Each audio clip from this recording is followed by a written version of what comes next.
Hello, I'm Amanda Garcia, and in this presentation, I'll be critiquing several patient-reported back-specific questionnaires that were developed to measure the functional status of back pain.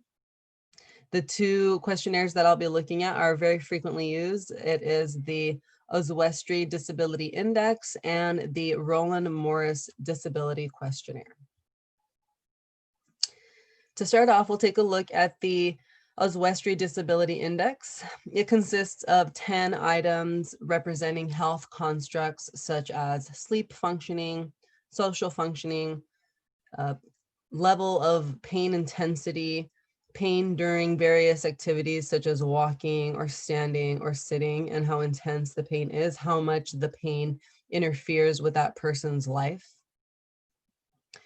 The total score of the Oswestry Disability Index is calculated by adding all the scores up from the applicable items and then dividing the obtained score by the maximal score and then multiplying the result by 100 to obtain a percentage. So up here we can see in this table how to interpret the scores. In each of those items, each answer will correspond with one of these interpretations. The other questionnaire that we're looking at is the Roland Morris Disability Scale. It consists of 24 items that represent the physical functions that are likely to be affected by low back pain.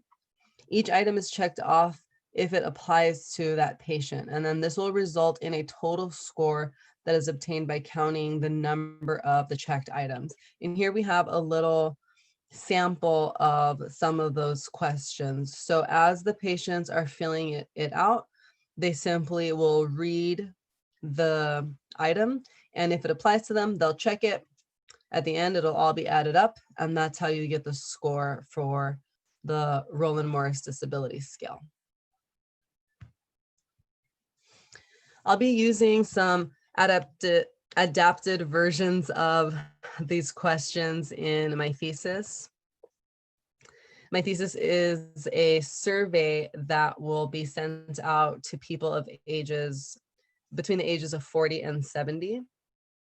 We'll be collecting all different kinds of information from physical measurements like height, weight, age, of course, demographic data like where do they live, their ethnic backgrounds, their social economic status. We'll be asking them what do they perceive the benefits of yoga are, if they do perceive that yoga has benefits for them. We'll also be asking them how often do they participate in physical activity, how active they are, what their lifestyle is like, and how intense their back pain is, how often they experience back pain. And we'll be taking a look at if there are relationships between the amount of yoga that people practice and the intensity of their pain. And we'll also be looking at the people who don't practice yoga or aren't active and how frequently they experience back pain. Additionally, we will be checking out a few different styles of yoga like Hatha yoga, which is slower, a little bit more gentle style of yoga. And then other styles like Vinyasa or Ashtanga, which are more vigorous and elicit more of an exercise response. And we'll see if there's a difference between the styles of yoga that these people practice and the type of pain or the intensity of pain that they experience. There are some issues with these subjective measures. Every person will perceive pain a little bit differently, and there may be some inconsistencies in the way that people perceive their pain. Since we're looking at perceptions here, we are not taking into consideration any biomarkers such as inflammatory cytokines or spinal deformities.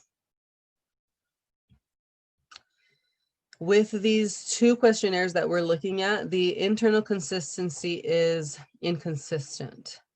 And the internal consistency refers to the correlation between different items on the same test and whether the items measure the same general constructs. So the 24 items in the Roland-Morris scale, they might not be consistent.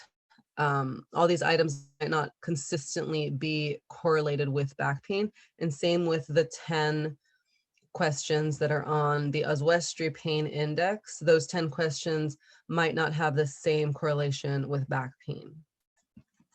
However, these two questionnaires are very commonly used in clinical settings and in research settings.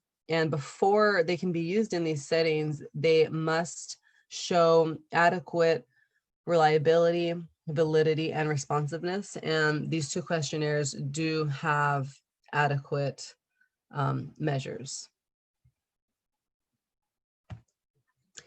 These are some of the references that I used for this measurement critique. If you have any questions, just let me know. You can send me an email or leave a comment. Thank you.